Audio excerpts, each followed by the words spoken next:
Assalamualaikum warahmatullahi wabarakatuh. Halo teman-teman, semoga teman-teman semua dalam keadaan sehat walafiat ya. Kali ini kita akan membahas mengenai penataan daerah. Melanjutkan video-video sebelumnya yang sudah kita bahas mengenai pembagian kewenangan pemerintah pusat dengan pemerintah daerah. Ya, di dalamnya juga kita sudah bahas mengenai asas-asas otonomi daerah dan juga kita sudah bahas mengenai struktur kelembagaan dalam penyelenggaraan pemerintahan daerah. Kali ini kita akan bahas mengenai teritorial atau kewilayahan di mana wilayah tersebut menyelenggarakan pemerintahan daerah secara otonomi. Ya. Untuk mengawalnya tentu kita harus mengetahui landasan hukum baik secara konstitusional maupun dalam tataran undang-undang. Ya, di dalam secara konstitusional mengenai penataan daerah atau mengenai pembentukan daerah itu diatur di dalam pasal 18 ayat 1. Ya, Undang-Undang Dasar Negara Republik Indonesia tahun 1945. Di dalam pasal tersebut dinyatakan bahwa Negara Kesatuan Republik Indonesia dibagi menjadi daerah provinsi dibagi menjadi daerah kabupaten kota, yang dimana daerah-daerah tersebut memiliki pemerintahan daerah yang ditetapkan dengan undang-undang. Ya, artinya dalam hal pembentukan atau legitimasi penyelenggaraan pemerintahan daerah tersebut itu pembentukannya melalui undang-undang. Contohnya apa? Contohnya misalnya teman-teman bisa cari ya, misalnya Undang-Undang Pembentukan Daerah Kabupaten Bogor misalnya. Atau Undang-Undang Pembentukan Daerah Provinsi Jawa Tengah misalnya. Nah, itu sebagai implementasi pengaturan di dalam pasal 18 ayat 1. Oke. Nah, di dalam tataran undang-undang teman-teman bisa melihat mengenai penataan daerah terdapat di dalam pasal 31 sampai dengan pasal 55 Undang-Undang 23 tahun 2014 tentang pemerintahan daerah. Bisa teman-teman siapkan juga undang-undang tersebut sambil menyimak video ini, karena di dalam video ini saya tidak akan secara detail menjelaskan mengenai proses atau mengenai mekanisme penataan daerah itu sendiri, karena cukup panjang. Ya, jadi teman-teman bisa membaca sendiri di dalam undang-undang tersebut. Nah, sebelum kita membahas mengenai inti pada video ini, kita harus pahami dulu mengenai beberapa istilah yang menjadi konsep umum dalam penataan daerah. Pertama adalah teman-teman harus pahami mengenai istilah daerah otonom atau di dalam Undang-Undang 23 tahun 2014 lebih lanjut menggunakan istilah daerah. Daerah otonom adalah kesatuan masyarakat hukum yang mempunyai batas-batas wilayah yang berwenang mengatur dan mengurus urusan pemerintahan dan kepentingan masyarakat setempat menurut prakarsa sendiri berdasarkan aspirasi masyarakat dalam sistem negara kesatuan Republik Indonesia. Di dalam definisi daerah otonom ini mencakup yaitu yang pertama, bahwa daerah otonom itu adalah kesatuan masyarakat hukum, di mana masyarakat hukum itu berada di suatu wilayah yang memiliki batas-batas. Oke, di mana kesatuan masyarakat hukum tersebut yang berada di wilayah yang memiliki batas-batas itu punya kewenangan untuk mengatur dan mengurus urusan pemerintahan dan juga kepentingan masyarakat daerah itu menurut kebutuhan, menurut kondisi daerah tersebut ya, berdasarkan aspirasi masyarakat. Tentu yang ditekankan adalah penyelenggaraan daerah otonom ini berada di dalam sistem negara kesatuan Republik Indonesia. Nah, di sini ada beberapa istilah yang mungkin teman-teman bisa simak juga di dalam video-video saya sebelumnya. Misalnya, tentang apa itu urusan pemerintahan, kemudian kenapa ada penekanan mengenai sistem negara kesatuan Republik Indonesia. Oke, nanti bisa mampir ke video saya sebelumnya. Nah, selanjutnya konsep umum yang perlu kita pahami adalah mengenai wilayah administratif. Nah, wilayah administratif ini adalah wilayah kerja perangkat pemerintah pusat termasuk gubernur sebagai wakil pemerintah pusat untuk menyelenggarakan urusan pemerintahan yang menjadi kewenangan pemerintah pusat di daerah dan wilayah kerja gubernur dan bupati wali kota dalam melaksanakan urusan pemerintahan umum di daerah. Nah, pengertian wilayah administratif ini perlu kita pahami juga di dalam pemahaman mengenai daerah otonom, bahwa dalam Undang-Undang 23 tahun 2014 mendefinisikan wilayah administratif ini adalah wilayah kerja dalam rangka menjalankan urusan pemerintahan yang menjadi kewenangan pemerintah pusat.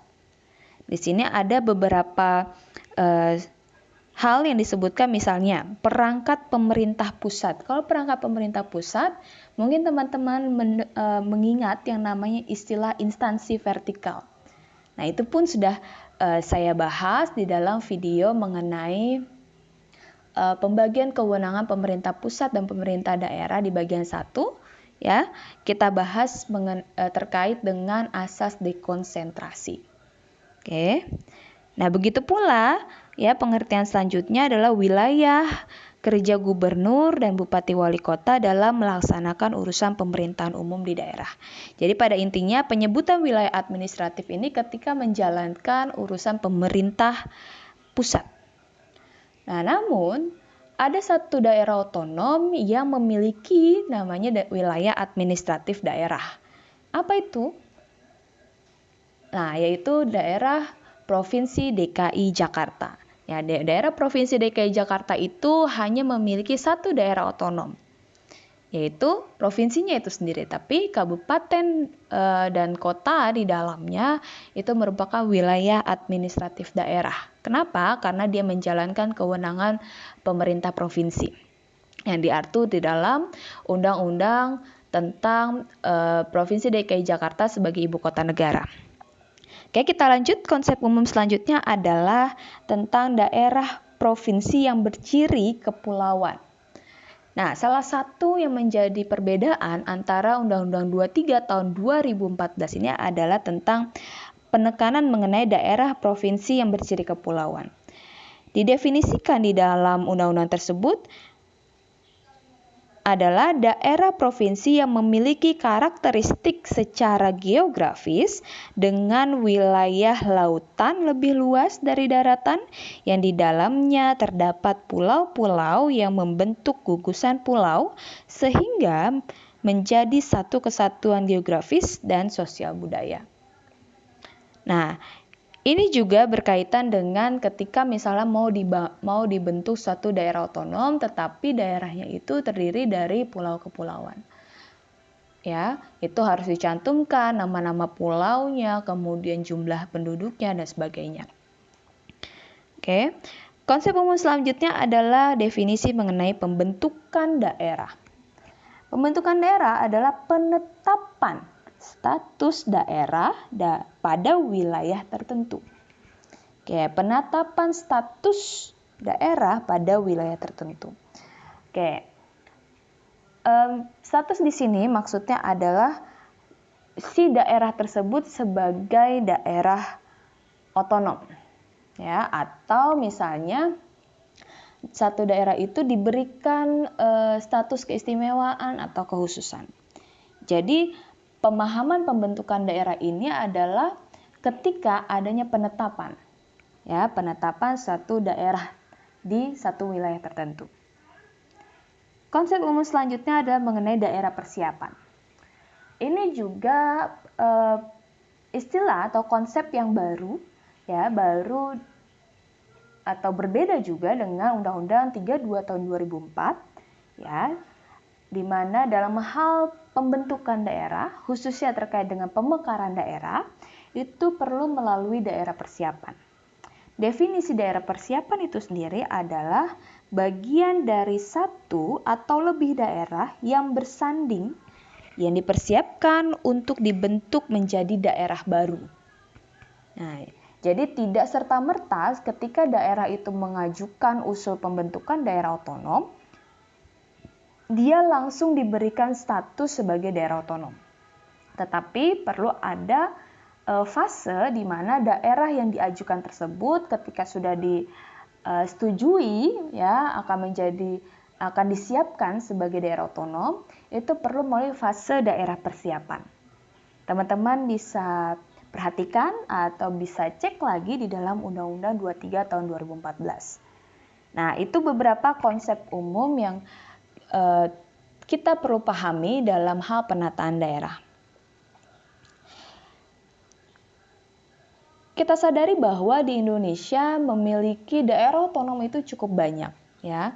Ya kita tidak heran juga sih, karena memang Indonesia itu adalah negara yang luas, kemudian kondisi geografisnya juga beragam, bahkan daerah-daerah atau wilayah itu terdiri dari banyak daerah kepulauan.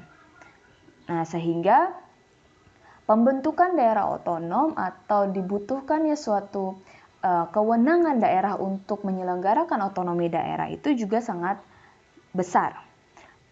Ini data tahun 2016, ya, mungkin bisa diupdate kembali, teman-teman bisa lihat ya di website, ya, terutama websitenya Kementerian Dalam Negeri, ya, bahwa Indonesia punya sampai saat ini ya ada 34 provinsi, ada 415 kabupaten dan juga 93 kota yang ini belum termasuk daerah yang diberikan otonomi tetapi dia bukan daerah otonom, atau wilayah yang diberikan otonomi tapi dia bukan daerah otonom, yaitu desa.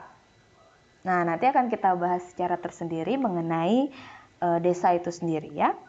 Oke, kita lanjut. Penataan daerah di dalam Undang-Undang 23 tahun 2014 punya tujuan, ya, tercatat di sana, yaitu yang pertama mewujudkan efektivitas penyelenggaraan pemerintahan daerah, kemudian mempercepat peningkatan kesejahteraan masyarakat, mempercepat peningkatan kualitas pelayanan publik, kemudian meningkatkan kualitas tata kelola pemerintahan. Selanjutnya ada meningkatkan daya saing nasional dan daya saing daerah. Oke, jadi penataan daerah itu bukan pada perspektif daerahnya saja, tetapi juga dalam tataran nasional. Selanjutnya, tujuan penataan daerah adalah memelihara keunikan adat istiadat, tradisi, dan budaya daerah. Oke. Nah, di dalam tujuan penataan daerah, ada 6 tujuan penataan daerah ini. Kita bisa lihat kalau pada umumnya adalah kenapa dibentuk atau dibuat penataan daerah itu adalah untuk mendekatkan atau mempermudah pelayanan publik, kemudian mengefektifkan pelaksanaan urusan pemerintahan, dan juga untuk mendukung stabilitas kondisi nasional. Stabilitas dalam hal apa? Perekonomian, sosial, budaya, kemudian pertahanan, keamanan, dan sebagainya. Ya. Kemudian, untuk mencapai tujuan tersebut tentu harus disiapkan yang namanya perencanaan yang matang. Di dalam Undang-Undang 23 tahun 2014, di situ diatur ya ada bagian khusus mengenai perencanaan tersebut. Di situ tercantum ada yang namanya desain besar penataan daerah. Ya, desain besar penataan daerah itu merupakan strategi penataan daerah untuk melaksanakan penataan daerah khususnya terkait dengan pemekaran daerah baru. Nah, dalam penyusunan desain besar penataan daerah itu disusun oleh pemerintah pusat dan disampaikan kepada DPR dan DPD. Ya, sampai saat ini desain besar penataan daerah ini masih dalam proses penyusunan. Karena tidak bisa serta-merta kita bisa mengetahui jumlah daerah otonom yang dibutuhkan Indonesia itu berapa. Dengan konteks kebutuhan masyarakatnya, dalam konteks wilayah geografisnya dan lain faktor dan faktor-faktor lainnya. Ya. Nah, maka dari itu dalam nanti dokumen desain besar penataan daerah itu memuat perkiraan jumlah pemekaran daerah pada periode tertentu. Nah, itu jadi sehingga butuh disiapkan siapkan analisa kajian yang sangat matang mengenai hal tersebut. Nah, desain besar penataan daerah itu ditetapkan melalui peraturan pemerintah. Sekarang kita masuk ke dalam inti pembahasan pada video ini, yaitu penataan daerah. Penataan daerah ada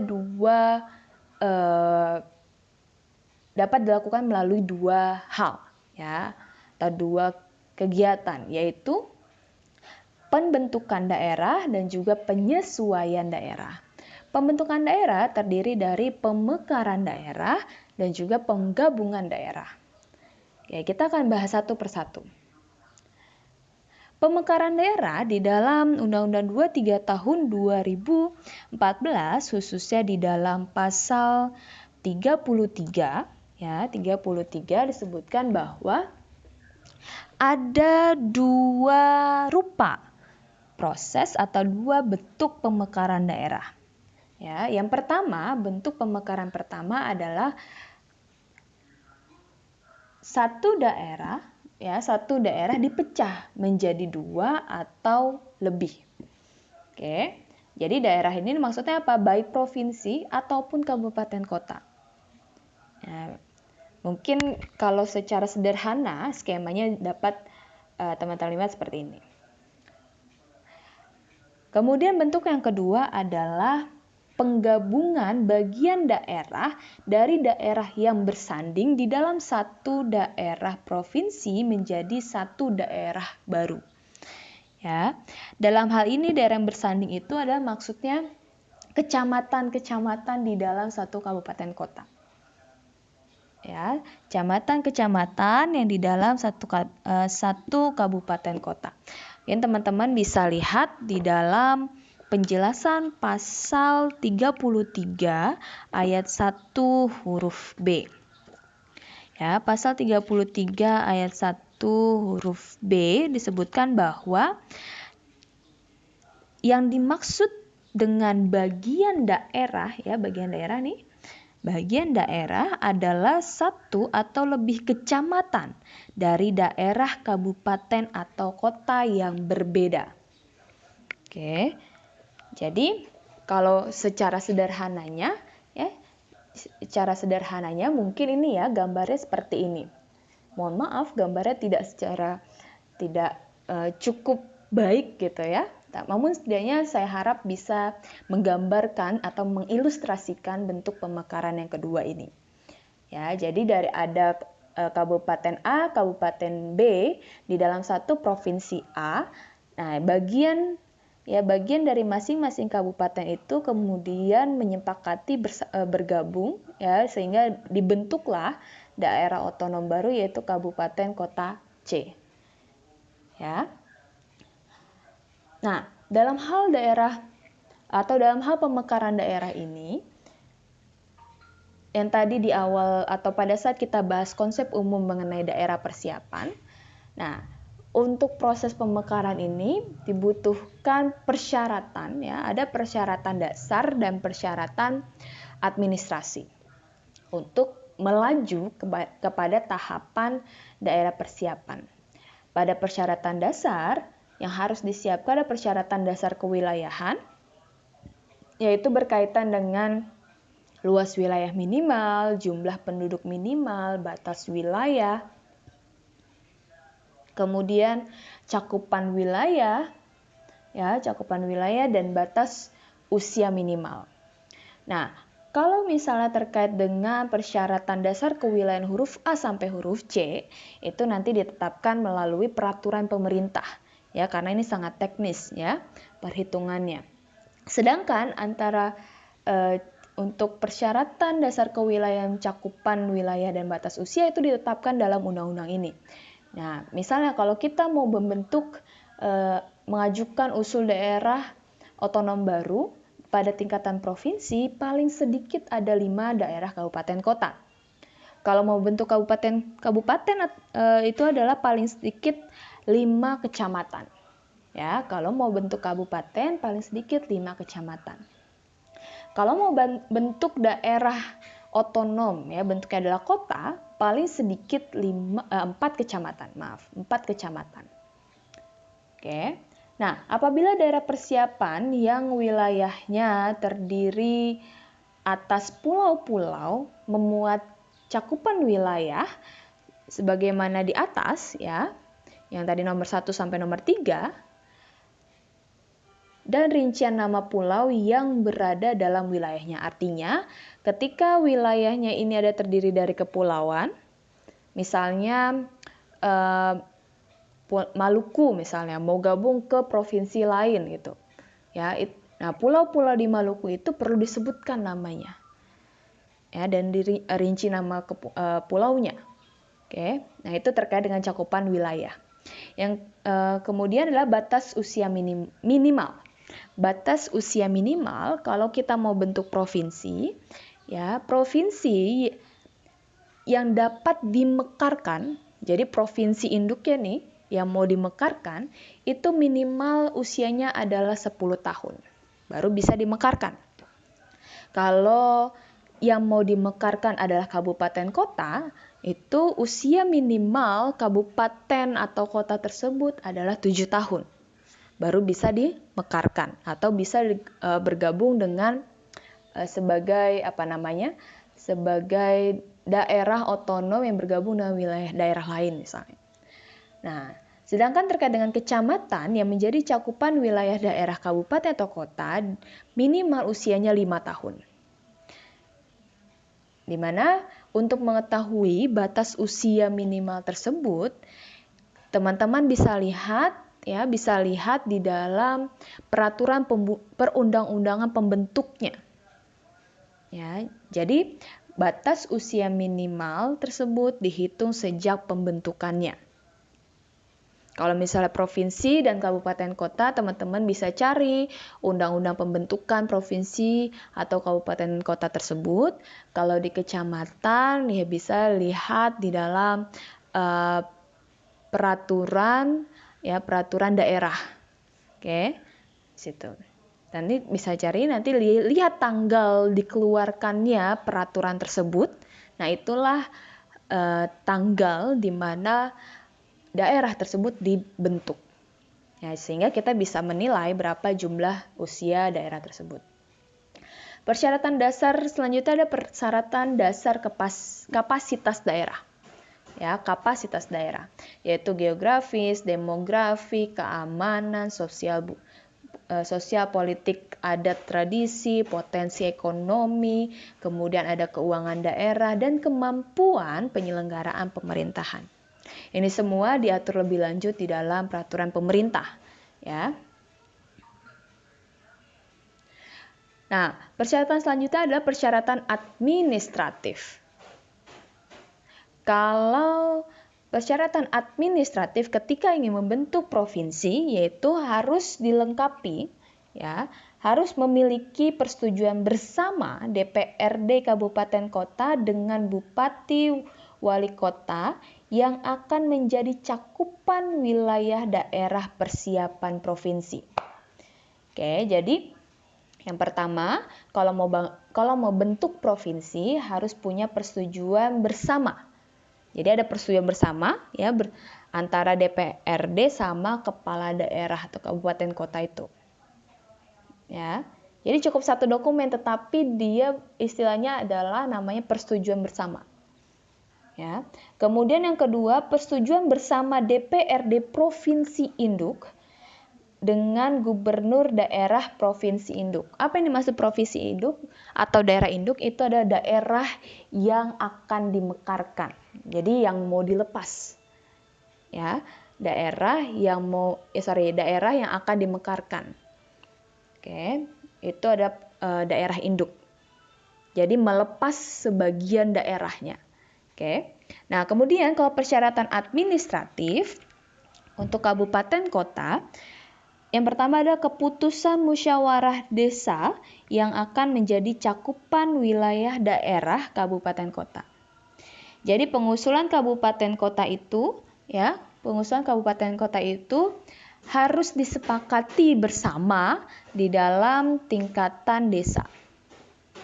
Atau di dalam tingkatan kenapa dia harus desa? Karena desa itu yang tadi saya sebutkan adalah dia punya otonomi. Ya, dia punya otonomi karena dia tidak secara administratif ya menjalankan atau dia punya kewenangan otonomi untuk menjalankan urusan pemerintahan di desa itu. Sehingga kalau desa itu akan bergabung pada calon daerah otonom baru, dia harus sepakat dulu. Ya, yaitu ada yang namanya Badan Permusyawaratan Desa. Oke. Nah, itu yang dilengkapi. Yang kedua adalah persetujuan bersama DPRD Kabupaten Kota Induk dengan Bupati Wali Kota daerah induk.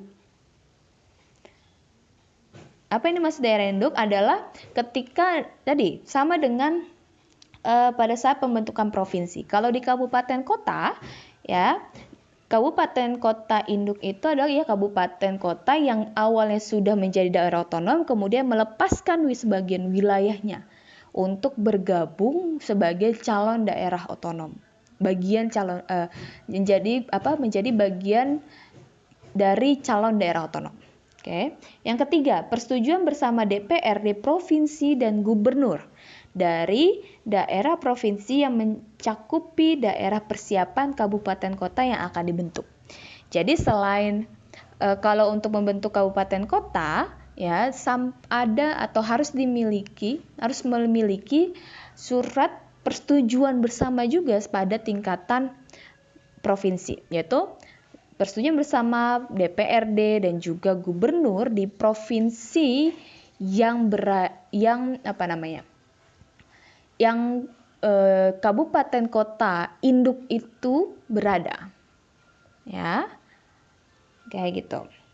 Nah, kemudian persyaratan administratif ini sekalian saja ya, juga berlaku secara mutatis mutandis dalam penggabungan daerah.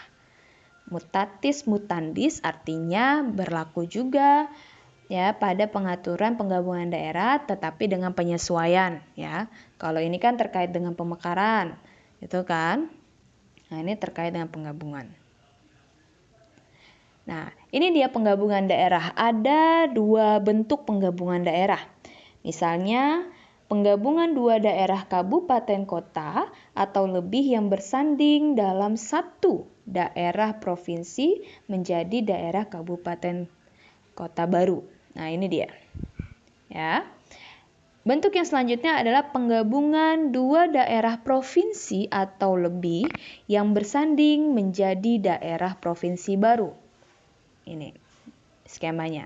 Oke, dasar penggabungannya apa? Dasar penggabungan daerah adalah kesepakatan daerah yang bersangkutan atau dapat juga berdasarkan hasil evaluasi pemerintah pusat. Ya, ada 2 dasar penggabungan. Ya, bisa melalui kesepakatan daerah yang bersangkutan, bisa juga hasil evaluasi pemerintah pusat.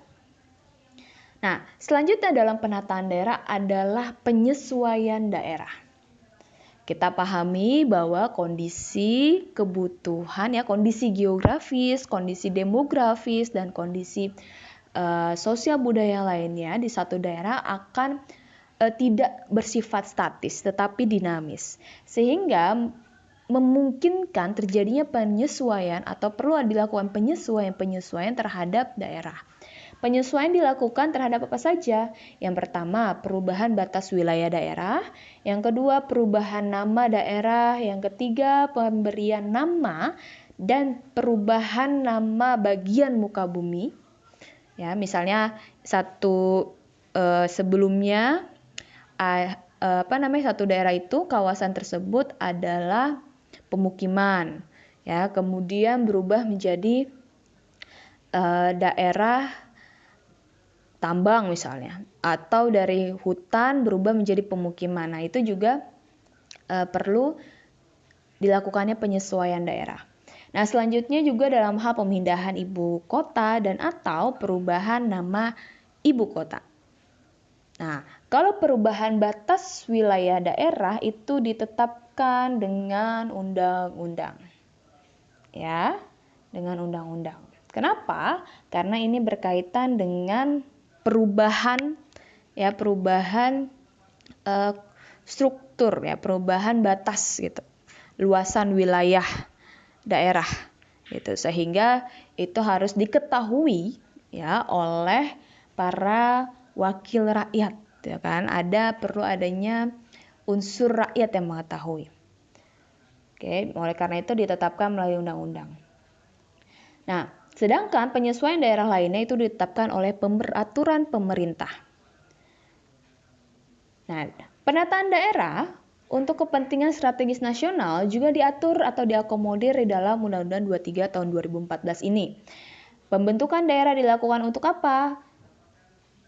Atau pembentukan daerah dalam hal kepentingan strategis nasional dilakukan untuk atau diperuntukkan daerah perbatasan, pulau-pulau terluar, daerah tertentu untuk menjaga kepentingan dan kedaulatan NKRI.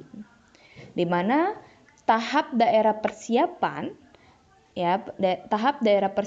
pada provinsi maupun kabupaten kota paling lama itu 5 tahun. Dan pembentukan daerah dikonsultasikan dan juga disiapkan oleh pemerintah pusat. Di mana dalam hal pembentukan daerah ini, ya, pendanaan daerah persiapannya itu berasal dari APBD, pajak daerah persiapan, dan retribusi daerah persiapan. Nah, oke, demikian kita pada video kali ini, ya, kita bahas mengenai penataan daerah. Semoga dapat dipahami, ya, semoga dapat dimengerti. Kalau misalnya teman-teman mau tahu lebih lanjut mengenai detail pengaturan penataan daerah, teman-teman bisa lihat di dalam Undang-Undang 23 tahun 2014. Karena di dalam video ini saya tidak menguraikan secara detail prosedur atau proses pengajuannya, ya, pengajuan pembentukan daerah. Oke. Nah, informasi sedikit bahwa kita sampai dengan saat video ini atau saat video ini dipublish, ya, peraturan pemerintah tentang penataan daerah itu masih kita tunggu. Ya, semoga saja cepat selesai, semoga saja kita mengetahui, ya, yang terbaik bagi negara kita. Terima kasih. Assalamualaikum warahmatullahi wabarakatuh.